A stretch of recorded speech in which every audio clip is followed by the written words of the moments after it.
We honestly should be used to this by now, shouldn't we? I know we should. Well, if you got a pity point out of it, you have about 2 seconds to get out before I punch you in the face.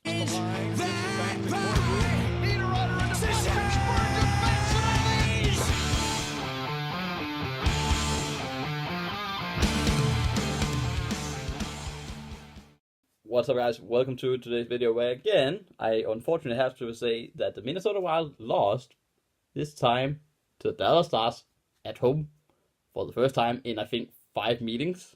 This is 4 games lost in a row.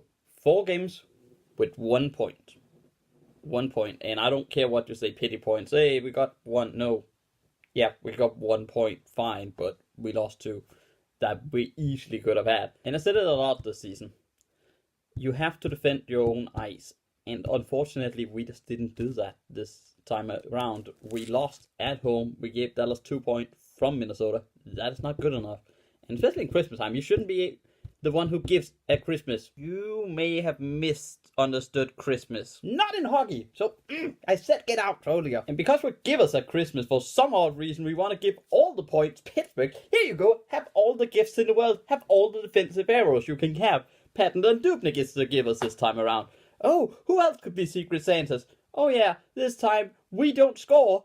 Again, Dubnyk stands on his head this time around, does everything he can to give us 1 point. Thank you, Dubnyk. You gave the Minnesota people a gift this time of year. And then we have people who just don't score. And I'm going to rip on Suga as well, because despite him scoring, he had like 5 chances again. Suga is one of my absolute favorite players on the Wild. I love that guy because he has so much grit, he has so much speed, he always works so hard.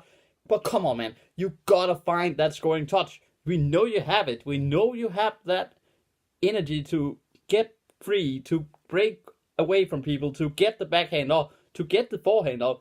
You just need to do it. The same goes to Grandin. I didn't see Parise at all this game either.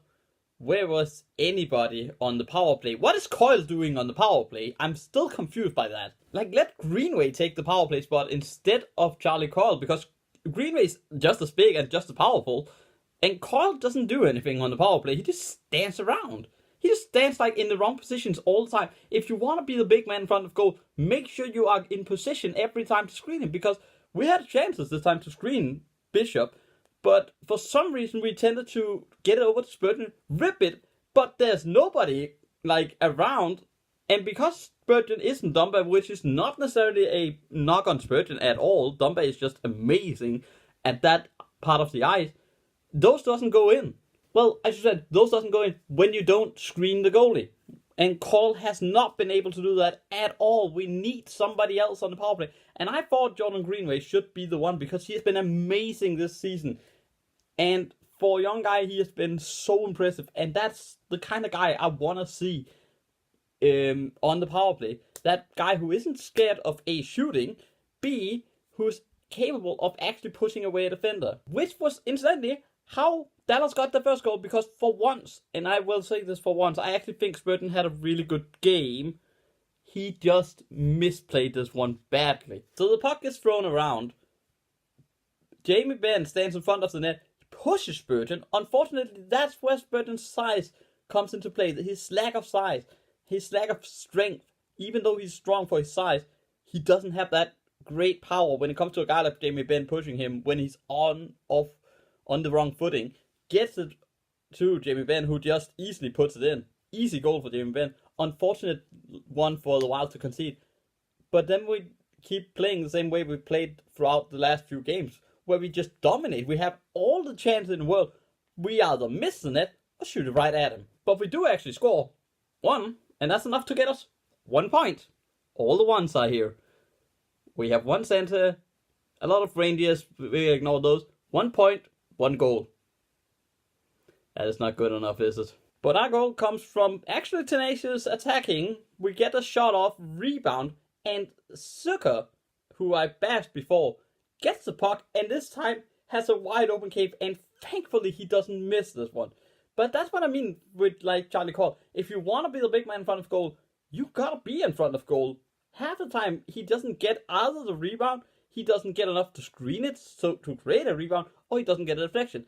I don't get Charlie Coyle's role on the power play, and I really want to see somebody else on that power play doing his role or doing something completely different, because obviously not working for Charlie Coyle at all. But Sugar gets his huge score. We go into overtime. Great. 2-on-1 hockey. This is fun. An amazing overtime. I will have to say that was an amazing overtime. I love the 3-on-3 overtime because it's so wacky, it's so silly, it's just fun hockey. And it's pond hockey where there's always breaks, always breakaways, always something happening.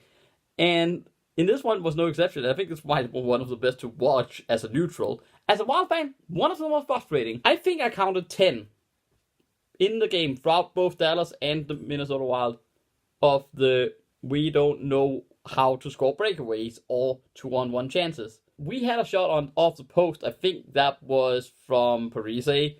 Unfortunately, that doesn't go in. Granlund had a few chances. Sugar again. Nino Ryder.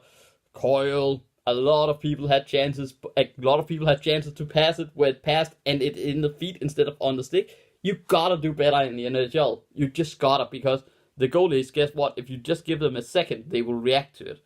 And I think, no doubt, Bishop Dubnyk was amazing. But that was 10 seconds left. We were going into the shootout, or crapshoot as I call it, because I don't like the shootout at all. I want to just see it continuous 3-on-3, because if you saw that game, how long was that gonna last, even if that puck doesn't really deflect into the goal? Sadly, it looks bad on Dubnyk, and I'll say look bad, because I think that puck is deflected by probably Sugar's stick, from what I remember.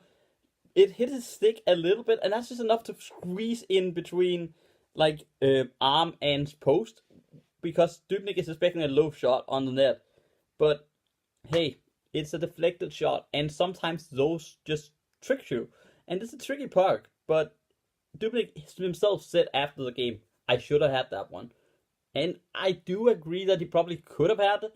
I don't know if he should have had it, but hey, no cigar. We go on Christmas holidays with nothing but a loss. Christmas is sad. This was a game where, again, we lost for the fourth time in a row. Hopefully after Christmas, they have had their dinners, they have had their desserts, they have had their talks with the missus. They come back, renewed energy, and Bruce Boudreau's ready to get away with the fat from Christmas and just work hard, because we need to skate harder than we have. We need to learn how to score again. And that's not something where I'm going to say, oh, we could have, hey, we just need Caprice. No. We need more people just to step up. And we don't have Caprice. It's no good thing to just go reminisce about what you don't have rather than reminisce of what you have. And those players on the ice should be able to score more than one goal a game. I don't care. We should have the quality.